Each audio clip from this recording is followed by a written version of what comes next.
Mesdames et messieurs, nos communes, surtout celles du Septentrion,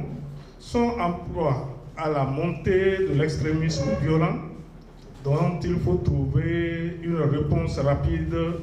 durable et adéquate. C'est pourquoi je me fais le devoir de féliciter les dirigeants de notre structure pour le choix des thématiques pertinentes et d'actualité. Je voudrais profiter de cette tribune pour remercier le gouvernement de son Excellence le Président Patrice Talon pour les efforts consentis au profit de nos communes par l'initiation et le soutien des réformes structurelles et surtout les actions salvatrices qui les accompagnent. Qu'il vous souvienne qu'en 2021, en février précisément à Savalou, lors de la dernière Assemblée générale, il a été mis sur pied un bureau exécutif national qui, après un an d'exercice, a voulu, au cours de la présente Assemblée générale, présenter le bilan de ses activités et en même temps élaborer une nouvelle feuille de route pour la conduite des activités jusqu'à l'année prochaine.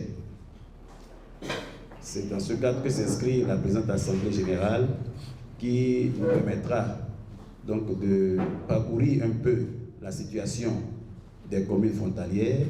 et voir les modalités de leur prise en charge,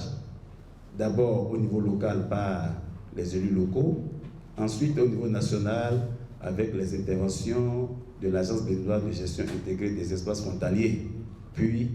avec les plaidoyers de l'agence, l'intervention de nos partenaires techniques et financiers. Au cours de cette session également, il a été prévu un certain nombre de communications, comme vous le voyez dans le projet de programme, pour voir la problématique avec les nouvelles menaces sécuritaires et avec le partenariat qui pourrait être établi entre l'Association béninoise des communes frontalières et d'autres associations. Chers collègues maires, distingués invités, le respect scrupuleux des textes qui régissent l'Association béninoise des communes frontalières, d'une part, et notre ferme engagement de poursuivre les œuvres pour la gestion intégrée de nos espaces frontaliers, d'autre part, sont autant de raisons qui nous réunissent cette semaine dans la cité de Nanto, la commune de provenance de plusieurs icônes de l'histoire du Bénin. Le chemin à parcourir pour solutionner les questions de l'insécurité dans nos espaces frontaliers est long et épineux. Cela demande de la méthode, des moyens et des sacrifices. Nous devons redoubler d'ardeur et nous mettre sérieusement au travail pour qu'à la fin de notre mandat, tout le peuple de l'espace UEMOA et CEDEAO puisse nous porter en triomphe.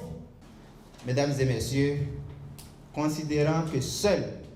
une synergie d'action peut faciliter l'entraide et la mise en œuvre d'un développement solidaire, la défense des intérêts de vos communes respectives, votre association est appelée à travailler aux côtés de la BGF pour une prise en charge satisfaisante de vos actions en faveur de vos administrés. Mesdames et messieurs, c'est pourquoi je me réjouis de la tenue de cette Assemblée générale en ce jour, mardi 9 août 2022. Je vous exhorte donc à saisir l'opportunité que vous offre la BGF et de faire en sorte que les relations qui vous lient s'inscrivent effectivement dans cette logique de partenariat gagnant-gagnant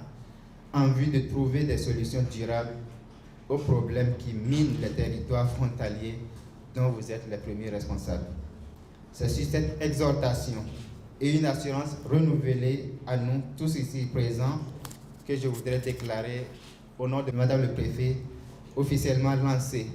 les travaux de cette session d'échange sur le renforcement de la gouvernance locale transfrontalière de votre association.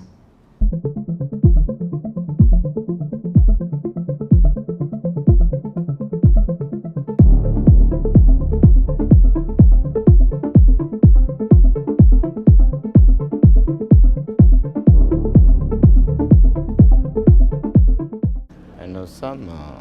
à cette 4e session pour partager des informations liées à la gestion intégrée des espaces frontaliers, les difficultés liées à la gestion de ces espaces, les dispositions à prendre pour mieux réussir à cette gestion des espaces frontaliers avec les autres pays limitrophes du Bénin. En dehors de cela, nous avons suivi une communication par rapport au débat actuel concernant la sécurité, l'extrémisme violent et le terrorisme, le rôle de nous, les élus locaux, les maires, que nous devons prendre pour la sécurité de nos populations. Il y a une forte mobilisation des maires. Nous avons 34 maires présents sur les 36 maires que nous constituons. C'est la preuve que cette association tient à cœur tous ces maires. Également, nous avons eu droit à 5 communications très riches et je vois l'engagement de tous les collègues maires pour pouvoir jouer leur partition dans les zones frontalières afin que le problème de l'insécurité soit totalement réglé et que les conflits dans les zones frontalières soient limités et pourquoi pas éradiqués.